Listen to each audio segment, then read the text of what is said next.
Assalamu alaikum wa rahmatullahi wa barakatuh បងប្អូនអ៊ីស្លាមជាទីស្រឡាញ់ជាការពិតណាស់ក្នុងចំណោមមនុស្សដែលល្អប្រសើរជាងគេចំពោះអល់ឡោះស៊ុបហានាហ៊ូវតាអាឡានោះគឺអ្នកដែលបានផ្ដល់ផលប្រយោជន៍ច្រើនជាងគេដល់មនុស្សពីព្រោះនៅក្នុងហាឌីសមួយជាការីមូហាម៉ាត់សល្លឡោះអាឡៃហ៊ីវ៉ាសាឡាំលោកបានមានប្រសាសន៍ថាខៃរុនណាស៊ីអំហ្វាអ៊ូហ៊ុមលិនណាសមនុស្សដែលល្អជាងគេគឺអ្នកដែលផ្ដល់ផលប្រយោជន៍ដល់មនុស្សច្រើនជាងគេ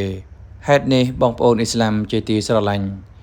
ចូលយើងផ្ដល់ផលប្រយោជន៍ដល់អ្នកដទៃឲ្យបានច្រើនដើម្បីឲ្យយើងស្ថិតនៅក្នុងចំណោមមនុស្សដែលល្អប្រសើរជាងគេចំពោះអល់ឡោះស៊ុបហានាហ៊ូវតាអាឡាهذا وصلى الله على نبينا محمد وعلى آله وصحبه وسلم والحمد لله رب العالمين